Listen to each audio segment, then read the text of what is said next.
Ayun mga kakay, nandito tayo ngayon sa Purok 2, no, sa barangay ng Sibul, sa San Miguel, Bulacan, kung saan tinawagan tayo dito ng isang concerned citizen na si Ate Marisa Mendoza para puntahan itong pamilya dito ni nanay at ni tatay na may karamdaman.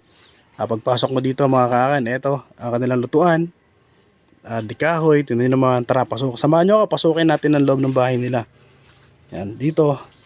Ito mga kakay, patira lang sila dito dahil ang trabaho ni tatay ay gumagawa ng hollow blocks, no. Yung pasintabi doon sa chicks na nasa pintuan. Ayan, pampagana ni tatay yan. Ayan. Pasok mo dito. Ayan, si tatay. Tay. Tay. Ayan, magandang tanghali po sa inyo. Ano pong nangyari kay nanay? May sakit. Ano po ang ano niya, ang findings ng doktor? Na hospital po si nanay. PJJ po, Kabanatuan. Ilang ano po kayo doon, araw? Isang buwan, natagal, no? Ayan mga kakay, no? Andito tayo ngayon, kakusapin natin si nanay at si tatay. Si nanay ay may sakit sa baga, nay, no? Lumiit yung isang baga. Wala na isang pabiyak. Ay, wala na isang baga niya? Naoperahan? Nalusaw? Nalusaw. Sa gamot? Ayun mga kakay, no? Nalusaw na. Nalusaw na yung isang baga ni nanay, no? Kaya mahina siya. Nagkaroon pa ng komplikasyon na yung nagkaroon ako ng diabetes. Mataas yung sugar mo, nay. Oo, mataas yung sugar ko. Mayroon pang maintenance ka, no? May pang maintenance ka.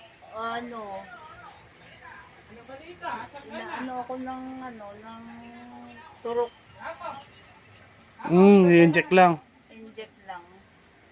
Naano siya. Ngayon, naano ako ng gamot para lang hindi bumaba yung dugo ko. Kasi kailangan, sabi ng doktor, salinan ako ng dugo. Salinan ng dugo. Dalawang bag. Para hindi raw bumaba yung ano ko. Yung immune system. And ito mga kakain, ito yung kanilang munting higaan. Napakainit pala, tay, nay. Sobra. Ang kailangan dito mayroong ano, yung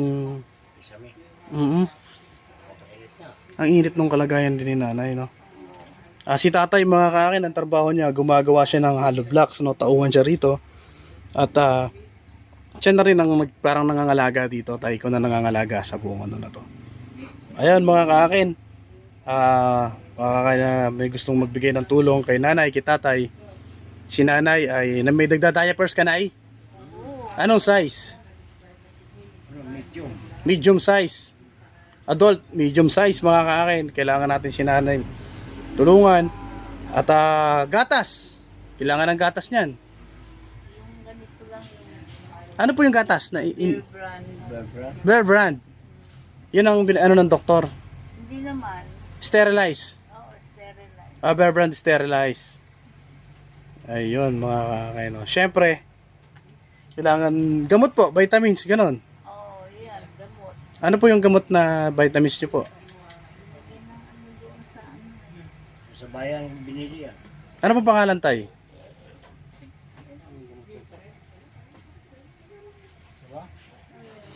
Ayan, sobrang payat na ni nanay, no? Mga kakain. Ilan taong ka na, nay?